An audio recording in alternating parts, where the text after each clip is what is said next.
Hoje nós vamos falar sobre o mundo espiritual. Estou gravando o ensaio para o próximo encontro do IEE, que é a iniciação do estudo espírita, e o nosso roteiro vai ser existência e sobrevivência do espírito, espírito e perispírito, e morte, o que é real, para onde nós vamos, se nós podemos conversar com os nossos entes queridos. Então vamos iniciar pela origem e natureza do espírito. Pode-se dizer que os espíritos são os seres inteligentes da criação, povoam o universo fora do mundo material. O espírito, todos nós somos espíritos, denominamos espírito enquanto na esfera espiritual, e alma quando está encarnado. Então, no nosso caso, que estamos aqui encarnados, somos alma. Alma e espírito quer dizer a mesma coisa, que vem do espírito. Porém, a alma significa que está encarnada. O que denota a questão do encarnado é que o espírito que, vamos supor, quando se desdobra do corpo lá no sono ou em transe, esse tipo de situação cujo espírito não está acoplado no corpo, no sentido de que ele está encarnado, mas ele se desdobra. Então, dá-se para saber quando é um espírito encarnado. Vamos supor quando a gente vai lá para o lado espiritual, enquanto dormindo, o nosso corpo dorme e o nosso espírito está lá, às vezes trabalhando com outros espíritos. Quando estamos em alma, que somos os encarnados, nós temos um cordão que liga o perispírito ao corpo físico. Então, esse cordão é chamado cordão de prata, que é o laço fluídico que liga o corpo físico e o corpo espiritual durante a vida. E ele se rompe, esse cordão ele se rompe com a morte do corpo, né? Porque nós espíritos não morremos. A trindade, do que o universo é feito. Então, a gente já viu isso no outro encontro, vamos salientar mais um pouquinho, que é Deus, o elemento espiritual e o elemento material. Origem e natureza do espírito. Evidentemente, os espíritos são a individualização do espírito inteligente, como os corpos são a individualização do princípio material. A época e o modo dessa formação é que são desconhecidas. Então, nós não sabemos quando e nem como foi feito ou fomos criados os espíritos. É nos seres inferiores da criação que o princípio ou elemento inteligente se elabora, se individualiza pouco a pouco e se ensaia para a vida como espírito humano.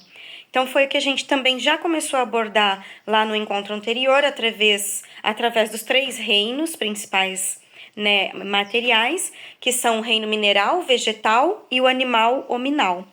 Esses 3 reinos, desde lá da pedra, ele já tem esse pensamento, essa vontade de Deus emanando e transbordando nele, através do fluido vital. E cada um desses reinos vai evoluindo pouquinho a pouquinho até chegar ao espírito. E nós, como espíritos já, no caso dos animais também, nós estamos, através do nosso corpo material, nos depurando e aprendendo a como evoluir o nosso espírito. A evolução do espírito, ou princípio inteligente, ocorrendo nos 2 planos da vida, é necessária para a construção do veículo perispiritual e do corpo físico. Sendo assim, quando o princípio inteligente se individualiza, tornando-se espírito, a modelagem do perispírito atinge o ápice da escala anímica, estando então preparado para produzir o corpo humano. Essa escala anímica significa a alma já pronta, o espírito pronto para estar em alma, o ânimo do corpo físico. E aí, nessa escala anímica, ele consegue, através do pai, da mãe, que aceitaram trazer aquele espírito em família, na hora da concepção, esse espírito já está ligado ao espermatozoide e ao óvulo da mãe. E aí, então, começa-se a evolução do corpo físico no corpo da mãe, juntamente com o espírito já ali embalado. O planejamento, eu vou vir em tal família, qual família, os pais vão aceitar, né? Feitas reuniões enquanto no sono para os pais aceitarem aquele espírito. E tudo isso é feito antes dessa situação do espírito já estar integrado aí com o corpo físico e com o da mãe. Esse planejamento lá na erraticidade, às vezes ele não ocorre, às vezes ele ocorre para o espírito que vai reencarnar de modo compulsório. De qualquer forma, geralmente os pais são consultados para receber aquele espírito. O corpo é envoltório e instrumento do espírito. À medida que este adquire novas aptidões, reveste outro invólucro apropriado ao novo gênero de trabalho que lhe cabe executar. O próprio espírito que modela e apropria as suas novas necessidades, aperfeiçoa-o e lhe desenvolve à medida que necessita de novas faculdades. Então, cada corpo que nós passamos traz pra gente a oportunidade, às vezes diferentes, na maioria das vezes muito diferentes, e com peculiaridades que nos são oportunas para que a gente possa evoluir. Deus criou os espíritos simples e ignorantes, está lá na questão 115 do Livro dos Espíritos. Seja qual for a ideia que se faça dos espíritos, a existência neles necessariamente se baseia na existência de um princípio inteligente fora da matéria. Ora, como ninguém nunca viu a matéria inerte dotada de faculdades intelectuais, como quando no corpo morre, deixa de pensar, há que se concluir que a alma independe da matéria. Então, o verdadeiro mundo é o mundo no espiritual, do mundo onde os espíritos acabam encarnando para a evolução, mas a nossa matéria ela é passageira, ela se transforma a cada momento. Então, o nosso corpo morrendo, essa matéria vai se transformar. O espírito vai, de acordo com a construção dele, estar mais propício a ser puxado como se fosse um imã para o lugar onde ele construiu. O lugar geralmente está muito vinculado à nossa construção mental, à nossa construção de atitudes aqui na Terra e a forma com que vivemos. Os mais conhecidos, né? As esferas um pouquinho mais baixas, lá o umbral. Nós vamos ver essa situação aqui também daqui a pouquinho. Quais são as camadas cujos espíritos vivem aqui na Terra. A existência do princípio espiritual é um fato que, por assim dizer, não precisa de demonstração. Do mesmo modo que a existência do princípio material. Então, a carne a gente vê, é tato, estamos aqui sentindo. O espírito, nós, embora não o vemos, é o que está animando este corpo. Ele está, através deste corpo, vivendo e colocando, extremando as suas vivências. Todo efeito tendo uma causa, todo efeito inteligente há de ter uma causa inteligente. Ninguém terá a ideia de atribuir pensamento a um corpo morto, pois, vivo, o homem pensa. É que há nele alguma coisa que o anima e que o faz pensar. A exteriorização da alma durante o sono. Então, durante o nosso sono, o nosso corpo descansa e refaz as energias, e nós, como alma, a gente vaga, a gente pode estar em ambientes de assimilação de estudos, com irmãos que possam estar nos auxiliando a estudar, podemos estar em palestras, podemos estar em lugares que a gente possa inclusive ajudar, dependendo da nossa capacidade. E podemos estar em lugares que não seria legal, que não seria bom. Daí a importância, suma importância, de que quando vamos dormir, a gente possa estar lembrando de fazer uma oração, pedindo a proteção ao Senhor Jesus, para que a gente pudesse ter uma noite de sono, tanto o corpo tranquilo, como principalmente o nosso espírito em alma. Durante o sono, afrouxam-se os laços que prendem a alma, e então o espírito se lança ao espaço, dependendo da onde ele pode ser atraído, que ele se permite ser atraído, ou da onde ele quer. Muitas vezes os nossos sonhos são o que o espírito vivenciou durante o período que o corpo estava em sono, ou seja, o período que ele estava emancipado, vivendo outras experiências em espírito. Podemos dizer que a liberdade do espírito durante o sono demonstra que a alma tem uma existência própria. É mais uma prova de que a alma tem uma existência própria. Os fenômenos das casas mal-assombradas, até mesmo situação de objetos se movendo de lugar, né, as portas abrindo, fechando, são também uma prova de que os espíritos existem, que estão convivendo conosco aqui.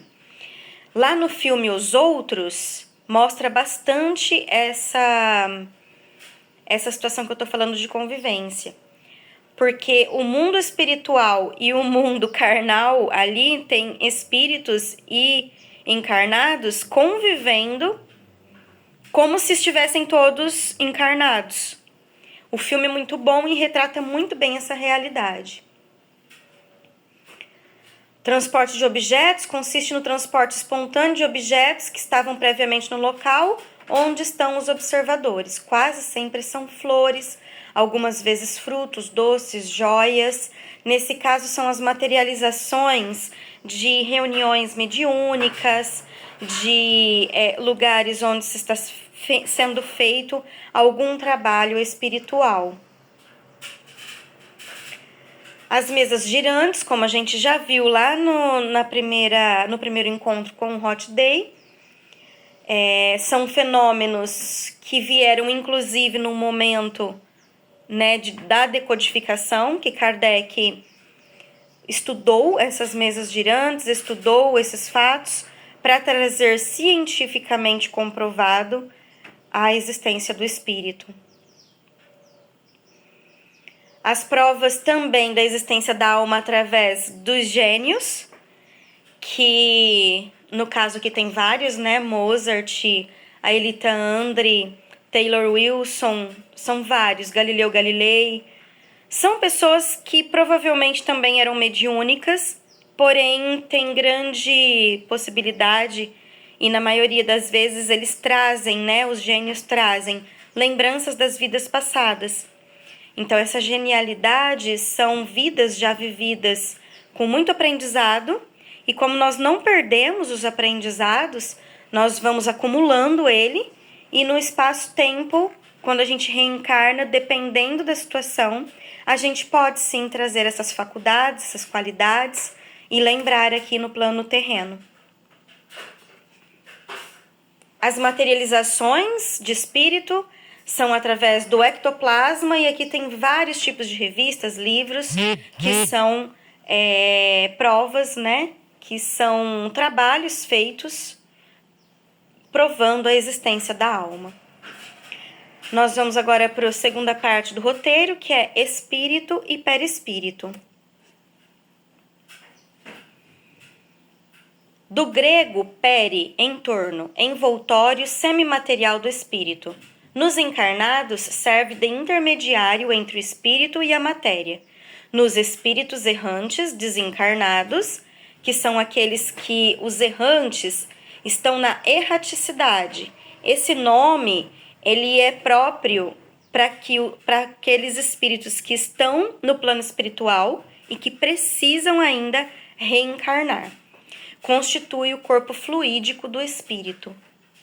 O perispírito, peri, em torno, espíritos, alma, espírito, que é a mesma coisa, só o que diferencia que alma é encarnado, espírito é que está no plano espiritual. É o envoltório sutil e perene da alma, que possibilita sua interação com os meios espiritual e físico.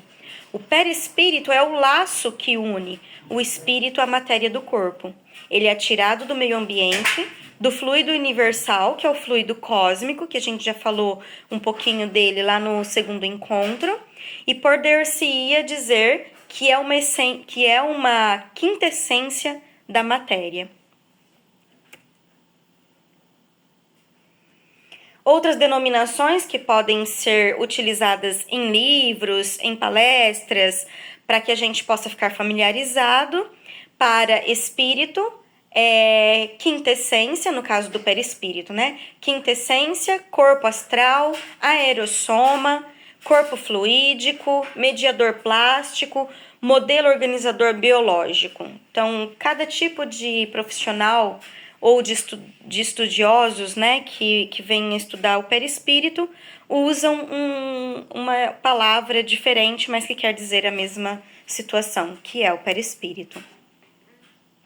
Então, nós somos feito o espírito, alma, o perispírito e o corpo humano. Então, quando nós vimos de desencarnados para encarnar, lá somos espírito, e através do momento que a gente faz o nosso planejamento, a gente já se associa a alguma família para vir. Então, se começado um trabalho cujo, na hora da concepção, o espírito se junta ao espermatozoide e ao óvulo da mulher.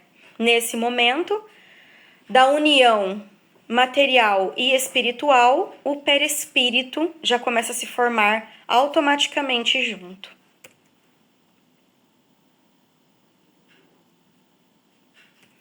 Só dando uma breve corrigida aqui, o perispírito, quando na erraticidade, que ainda precisa reencarnar, ele já está praticamente pronto, ele só vem e se acopla junto com o corpo humano. O espírito livre total, inclusive do perispírito, ele estaria numa escala evolutiva mais acima, já de mundo de felicidade, mundo dos mundos felizes.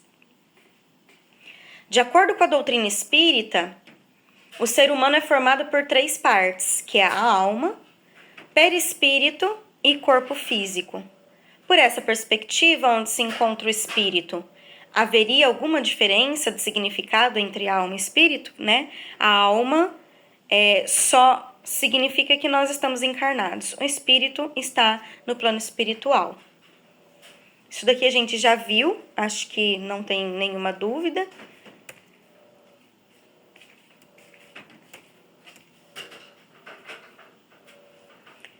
O homem é um ser triplo. Então, a matéria animada pelo espírito que se conectam ao perispírito. Como não se pode conceber o princípio inteligente isolado da matéria, nem o perispírito sem ser animado pelo princípio inteligente, as palavras alma e espírito são, no uso, indiferentemente empregadas uma pela outra.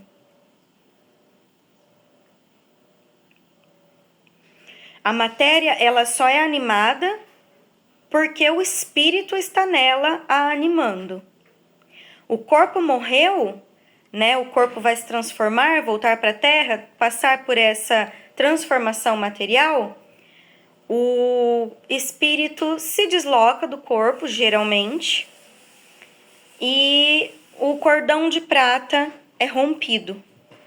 Nesse momento, esse cordão rompido traz para a matéria um tipo de evolução diferente do que para a espiritual, que vai para o mundo espiritual. As estruturas do perispírito, que são o espírito no corpo mental, que é o corpo espiritual, são uno.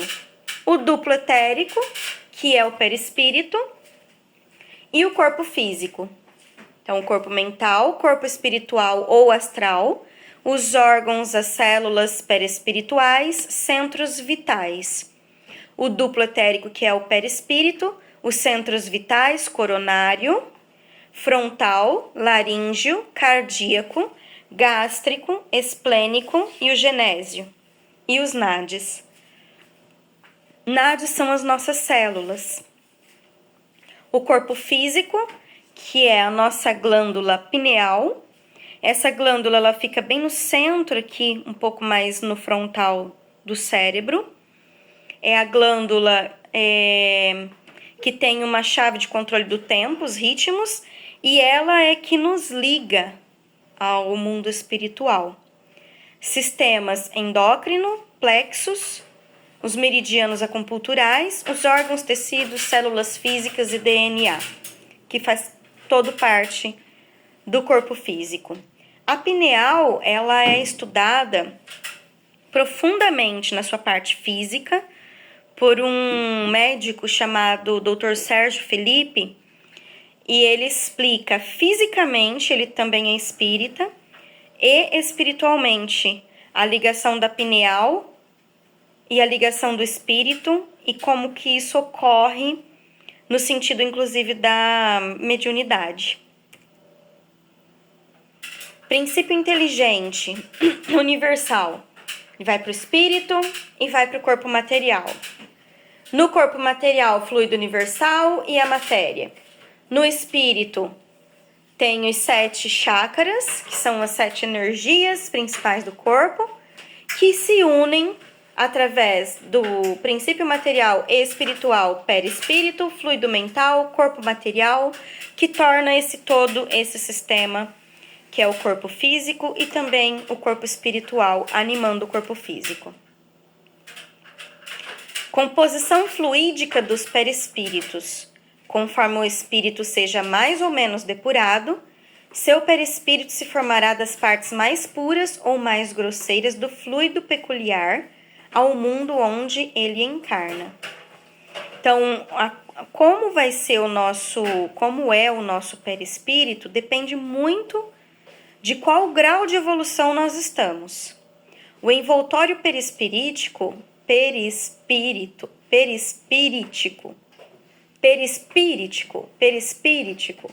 de um espírito se modifica com o progresso moral que este realiza em cada encarnação. Que foi o que eu acabei de falar. A gente vai depurando o nosso espírito e vai evoluindo de acordo com o nosso progresso moral aqui na Terra. E a gente vai, através dessa depuração, tornando o nosso corpo perispiritual e espiritual mais ou menos grosseiro. Os espíritos inferiores não podem mudar de envoltório a seu bel prazer e, por conseguinte, não podem passar à vontade de um mundo para o outro. São muitos os mundos que têm humanos, né, que são humanizados, que precisam da matéria, que tem a oportunidade para depuração e para evolução. E a gente não escolhe em si qual mundo a gente vem, a gente vai estar ingressando num mundo onde está mais parecido com o nosso momento de evolução.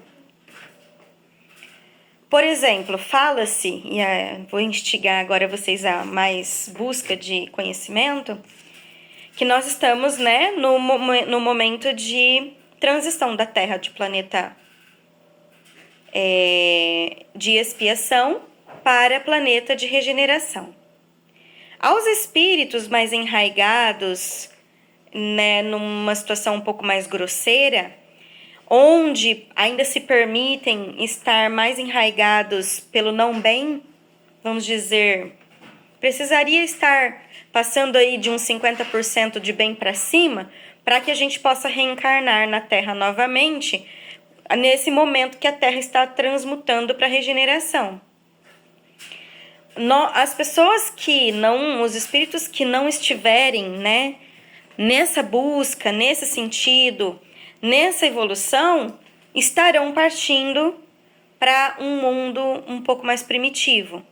E aí tem até um livro que fala a respeito desse planeta que já está sendo cocriado, é um outro sol, e ele chama-se Quiron. Agora nós vamos para a morte, o que é real, para onde vamos, nossos entes queridos, né, que já se foram, podemos conversar com eles, desencarnações coletivas. Quando nós desencarnamos, o espírito, né, ele sai do corpo, rompe-se o cordão de prata, e aí o nosso corpo passa para um momento de desenvolvimento diferente, uma transmutação de matéria voltando para a Terra. O nosso espírito vai estar emanando, assim como aqui na Terra, a mesma essência que eu construí aqui. Então, depois que a gente morre, viramos santos? Não. Continuamos na mesma vibração cujo nós construímos aqui na Terra. E o lugar para onde vamos é meio que um imã. É o lugar que nós projetamos e que nós cocriamos mentalmente e através da nossa moral. Quando o espírito tem de encarnar, um laço fluídico o liga ao germen, que o atrai para uma força irresistível, desde o momento da concepção. A gente já falou ali atrás, porém, aqui está falando lá na questão 18 do Livro dos Espíritos. Por um efeito contrário, a união do perispírito e da matéria carnal cessa desde que esse princípio deixa de atuar. Então, o corpo fica aqui na Terra, cujo foi emprestado pela Terra, e o espírito se desprende molécula a molécula. Desde quando se uniu, ele se uniu molécula a molécula. Quando se desfaz e o corpo morre, se transforma, também se desprende molécula a molécula. E aí, ao espírito é restituída a liberdade. Uma liberdade dentro daquilo que eu já falei a respeito da nossa cocriação mental e da nossa evolução moral. Nós vamos pro umbral, nós vamos para nosso lar, depende da nossa evolução e depende do quanto a gente está depurado ou grosseiramente em estado de grosseria, de modo mais grosseiro, e aí a gente é puxado para essa realidade. Que sucede à alma no instante da morte? Volta a ser espírito, isto é, volve ao mundo dos espíritos, donde apartará momentaneamente. A alma após a morte conserva sua individualidade, jamais ela a perde. Nós passamos para o mundo espiritual tal qual como a construção que nós fizemos aqui em vida carnal.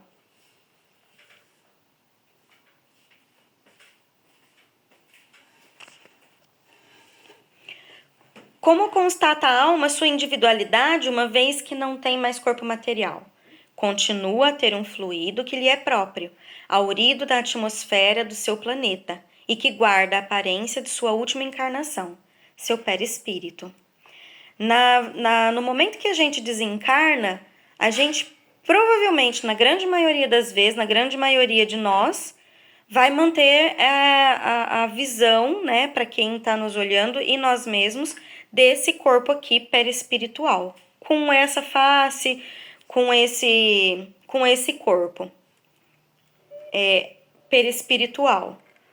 Mas os espíritos que estão mais depurados, que estão numa esfera, numa vibração mais elevada, há casos deles, no caso de encarnados aqui na Terra, são poucos os que passam do momento do desencarne do desencarne para uma modificação perispiritual já de cara.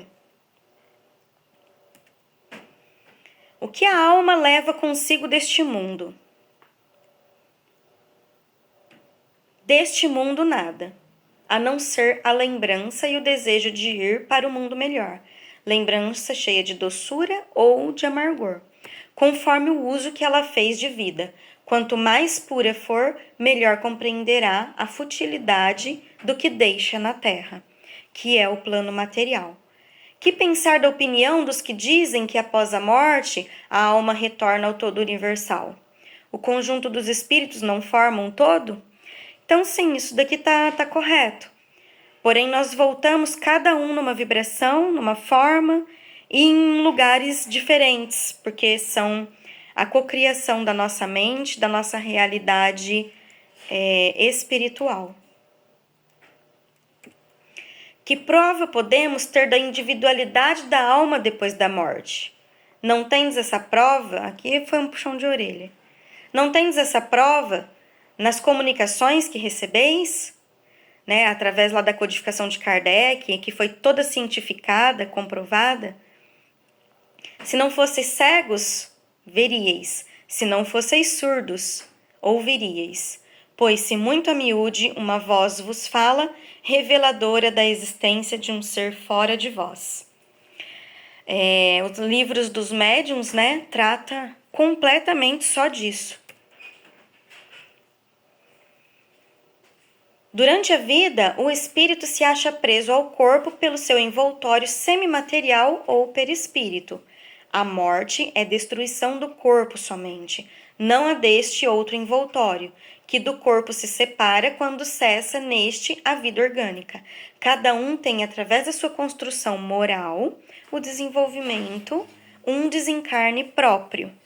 Então, pessoas mais enraigadas, mais apegadas à questão material, que não tem uma busca, né, de um estudo espiritual, da espiritualização em si, porque muitas vezes nós até podemos buscar o conhecimento espiritual, mas só o conhecimento, ele não é apto para te ajudar a cocriar o que o teu espírito precisa de depuração.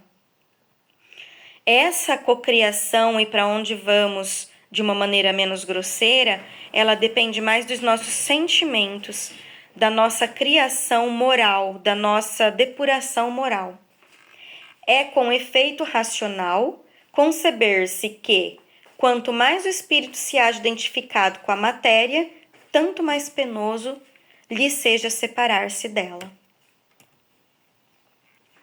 A confiança na vida futura não exclui as apreensões da passagem desta vida a outra.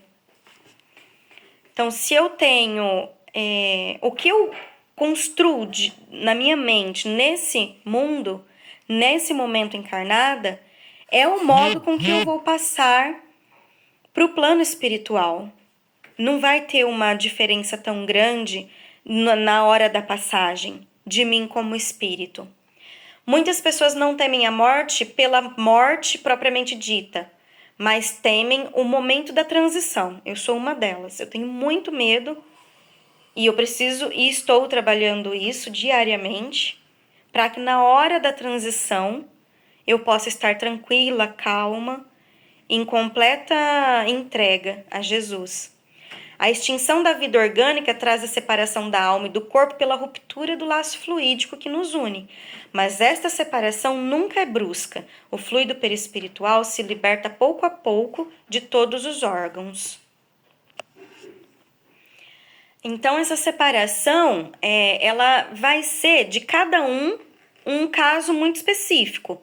Porém, ela geralmente vai se libertando célula a célula, órgão a órgão, né? Não é uma situação brusca. Quando que ela é brusca? No caso de suicídio. Aí complica e a gente vai estudar isso mais a fundo em outro momento. O estado moral da alma é a causa principal que influi sobre uma maior ou menor facilidade na hora do desencarne e do desprendimento do espírito para o corpo. O espírito apega-se tanto mais à vida corpórea, quanto não vê nada além. Então, quando o ser encarnado pensa que não há nada além, a hora do desencarne ele é um tanto mais penoso, mais difícil. Ele sente que a vida está lhe escapando, então ele se apega e aí isso pode trazer dificuldade na resistência das suas forças e se prolongar por dias, por semanas, por meses. E algo que poderia ser bem mais tranquilo, mas isso depende da nossa busca e da nossa criação moral, da nossa depuração moral. tudo isso que a gente está estudando, tudo isso que nós estamos aprendendo aqui, né? É algo muito importante, ajuda muito o conhecimento em si. Porém, o que demanda maior serenidade, tranquilidade e estar se desvinculando do corpo físico com mais sustentabilidade lá, com tranquilidade, é a nossa questão moral. É o quanto a gente conseguiu conquistar um desenvolvimento mais arraigado no bem. Bem diferente a posição do espírito desmaterializado, mesmo nas doenças mais cruéis, sendo muito fracos os laços fluídicos que o unem ao corpo. Eles se rompem sem nenhum abalo. Depois, sua confiança no futuro o faz encarar a morte como uma libertação e seus males como uma prova. Daí para este, uma calma moral e muita resignação que aliviam o sofrimento. Então, para quem tem essa busca, uma depuração moral mais aflorada, na hora do desencarne é bem mais tranquilo. Nos livros do André Luiz, tem vários deles que trazem situações na hora do desencarne, e cada um deles é demonstrado bem detalhado. Tem um deles que o André Luiz detalha, porque ele consegue enxergar até o perispírito se desvinculando da matéria. Então ele vê as células, ele vê os órgãos e ele vai explicando cada uma dessas situações. É fantástico de ler. Para trabalhar por sua purificação, reprimir suas más tendências, vencer suas paixões, é preciso ver as vantagens disso no futuro. Para se identificar com a vida futura, é preciso não só crer nela, mas compreendê-la. É preciso representá-la de maneira satisfatória para a razão. De acordo com a lógica, o bom senso é a ideia de que se faz da natureza, da bondade e da justiça de Deus. O quanto a nossa construção moral está em colocar dia a dia, nas nossas atitudes, o bem que Jesus nos deixou através do Evangelho, é o que vai nos ajudar na hora do nosso desencarne. E ter uma ideia do futuro como sendo espírito, e que o mundo não acaba aqui a partir do momento do desencarne, né, da morte do meu corpo, isso também transmuta muito a situação que você vai levar para na hora de você desencarnar. Porque uma coisa é certa, você acreditando ou não que vai para o mundo espiritual, não é uma cocriação de você acabar com o teu mundo. O teu espírito vai continuar. E aí, a forma com que você vai viver no mundo espiritual a partir do momento que você sair daqui está muito mais ligado à tua construção moral e mental. O Espiritismo não tem a pretensão de ser o único a assegurar a salvação da alma, mas ele a facilita pelos conhecimentos que proporciona, os sentimentos que inspira e as disposições nas quais coloca o espírito, ao qual faz compreender a necessidade de se aperfeiçoar. Esse aperfeiçoamento está completamente ligado ao bem, ao Evangelho de Jesus, seguido por nós.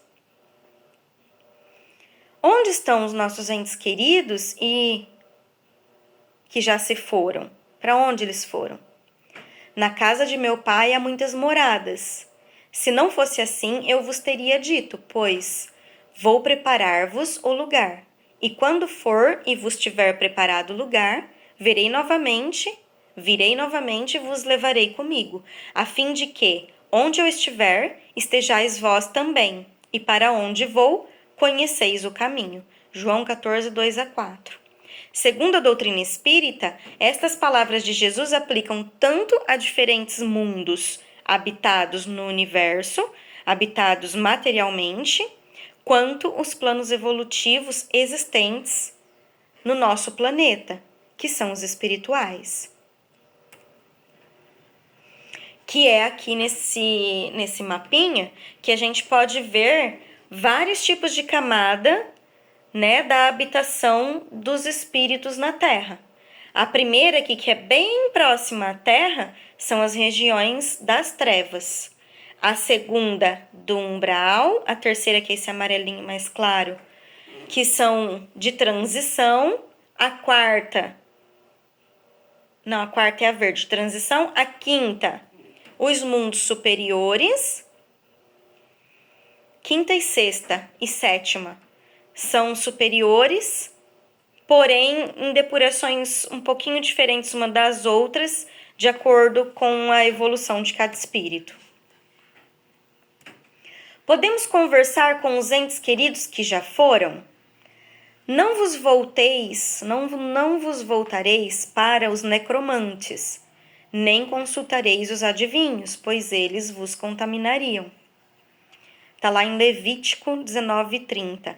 Isso daqui foi lá na época de Moisés, cujo, naquele momento, né, os seres humanos eram pouco providos de evolução.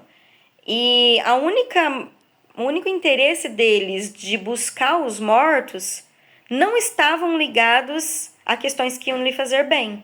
Não estavam ligados a questões que iam lhe agregar coisas boas. Então, foi-se colocado, inclusive, por Moisés, essa proibição, né, de evocar os mortos. A proibição de Moisés era tanto mais justificada quanto não se evocam os mortos por respeito ou afeição a eles, nem com um sentimento de piedade. Era um meio de adivinhação, da mesma maneira que os angúrios e os presságios explorados pelo charlatanismo e superstição. Está lá em Céu e o Inferno.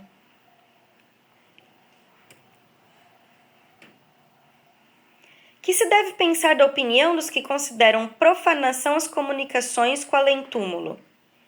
Não pode haver nisso profanação, desde que isso nos traga algo bom, desde que isso nos traga agregar, né, a nossa construção moral.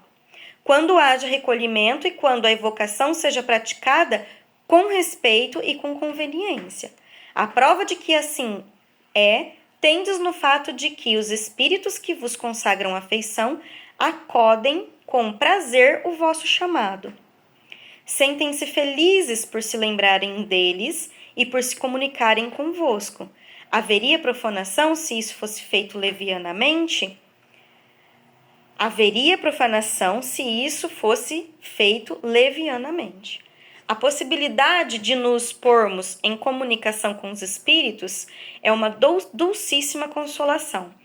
Aqui é muito legal eu ter lido essa parte aqui agora com um pouquinho mais de calma, que eu lembrei de uma mulher que está fazendo o curso do MEP conosco, de sábado, e aí, diante lá do estudo que a gente estava tendo, ela falou que ela se policia muito para não obsediar o filho, porque ela sente tanta saudade, ela se desvinculou, né? O filho desencarnou, e ela sente tanta saudade, ela sente tanta vontade da comunicação, que ela falou que ela se policia a hora e momento para não trazer, né, através dos sentimentos dela, da saudade, um tipo de situação de obsessão que vá atrapalhar o filho. Podem aplicar-se as leis que regem o indivíduo, a família, a nação, as raças, ao conjunto dos habitantes dos mundos, as quais formam individualidades coletivas. Há as faltas do indivíduo, as da família, as da nação, e cada um se expia em virtude da mesma lei. Então, as desencarnações coletivas, elas não são um mero acaso. Inclusive, há também no planejamento espiritual a possibilidade desse planejamento já estar vinculado no momento de desencarnações coletivas. Compreendeis a justiça das provas quando não decorrem dos atos da vida presente, como resgate das dívidas do passado, porque não haveria de ser assim com relação às provas coletivas. Então, é tudo muito parecido. A solidariedade do presente estende-se ao passado e ao futuro, pois as individualidades se reúnem e reunirão para subir juntas a escada do progresso, auxiliando-se mutuamente.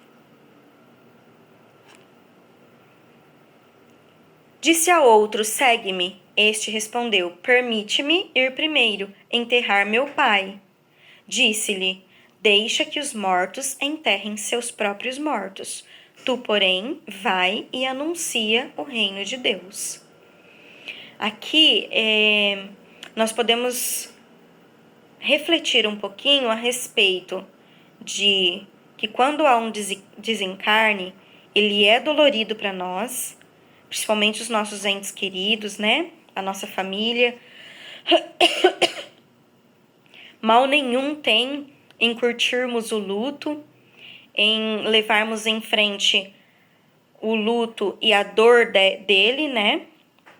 A respeito do desencarne de alguém que a gente ama muito, porém ter o conhecimento e nos espiritualizar, respeitando esse ente que foi, orando por ele, emanando boas energias, emanando luz e rogando luz de Jesus e o amparo para essa pessoa, e estando conscientes da nossa realidade aqui encarnados e conscientes da realidade do espírito que vai estar do outro lado e que o amor que há entre nós, ele não vai ser destruído. Ele se mantém. Ele se mantém e através do nosso esclarecimento espiritual, a gente pode auxiliar quem está lá e eles, inclusive, nos auxiliar. Termos cuidado, como essa mulher, né, a nossa colega lá do MEP tem, de nos educar espiritualmente para que a gente não obsedie o nosso ente querido que passou do plano espiritual. Então, este estudo tem o desejo e a emanação maior de propiciar reflexões a respeito da existência e da sobrevivência do espírito. E já que nós vamos estar, né, refletindo a respeito dessa sobrevivência e que lá no mundo espiritual nós vamos estar na cocriação da nossa mente e através das vibrações que nós conseguimos construir aqui na Terra, que a gente possa levar para o nosso dia a dia, para a nossa vida aqui na Terra, o máximo que a gente conseguir realizar o bem com sentimento, com a dádiva e a gratidão a Jesus pela nossa vida e fazer um usufruto dela o máximo possível bem feito.